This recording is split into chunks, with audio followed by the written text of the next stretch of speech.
Hello, কি হলো? কিছু বলছো না যে? কিছু না। আসলে 5 বছর পরে এই নাম্বার থেকে ফোন আশা করিনি, তাই বুঝতে পারছি না যে কি বলবো। কয়েকদিন থেকেই তোমার কথা খুব মনে পড়ছিল, কিন্তু ফোন করার ঠিক সাহস পাচ্ছিলাম না। কাল থেকে তোমার কণ্ঠটা শোনার খুব ইচ্ছে করছিল, তাই আজ সাহস করে ফোনটা করলাম। কেমন আছো তুমি? কণ্ঠ শোনার কি আছে, জানোই তো, মানুষ বদলে যায় কিন্তু তাদের কণ্ঠ কখনো বদলায় না। আর কি, কেমন আছি? হুম, ভালো আছি। নিজেকে নিজের মতো করে নিয়ে ব্যস্ত আছি। জিজ্ঞেস করবে না আমি কেমন আছি? হুম, প্রয়োজন নেই। এই পৃথিবীতে এমন কিছু মানুষ আছে যারা সবসময় ভালো থাকে। তুমি হচ্ছ তাদের একজন। আমার কথা মনে পড়েনি তোমার?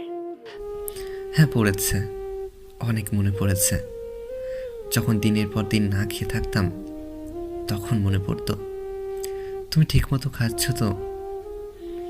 যখন রাতের পর রাত না ঘুমিয়ে কেঁদে কেঁদে অসুস্থ হয়ে পড়তাম তখন মনে পড়তো তুমি সুস্থ আছো তো? যখন কোনো আনন্দ উৎসবে সবাই হইচই আর আনন্দে মেতে উঠত আর আমি ঘরের দরজা বন্ধ করে একা অন্ধকার ঘরে বসে থাকতাম তখন মনে পড়তো তুমি সবার সাথে খুশি আর আনন্দে মেতে উঠেছো তো? যখন আয়নায় নিজের অযত্ন অবহেলায় শুকিয়ে যাওয়া চেহারাটার দিকে তাকাতাম তখনও মনে পড়তো তুমি নিশ্চয়ই আরো সুন্দর হয়ে গেছো। জানো, একসময় তোমাকে অনেক মনে পড়েছে, কিন্তু এখন আর পড়ে না। এখন অত সময় কই এগুলো মনে পড়ার। আমাকে কি ক্ষমা করা যায় না? ক্ষমা তো আমি তোমাকে 5 বছর আগেই করে দিয়েছিলাম। তোমায় ক্ষমা না করলে আমার মনে তোমার দেওয়া কষ্টগুলোর কথা কিভাবে শুকাতো বলো? আচ্ছা, এখন তাহলে রাখি।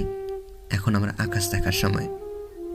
প্রতিদিন রাতে এই সময় আমি আকাশ দেখি, আকাশের সাথেই কথা বলি। আকাশ কখনো আমার সাথে ছলনা করে না। প্রতি রাতে সে তারার ঝুলি নিয়ে আমার সামনে হাজির হয়। আমি কথা বলি আর সে চুপচাপ শোনে, একটু বিরক্ত হয় না। আজকে রাতে আকাশের সাথে কথা না বললে হয় না? আমাদের কথা থেকে আকাশের কথা খুব বেশি জরুরি। আপাতত তাই। আমার চরম অসহায়ত্ব আর একাকিত্বের সময়ে এই আকাশ আমায় শঙ্খ দিয়েছে। যে 5 বছর আমায় দূরে সরিয়ে রেখেছিল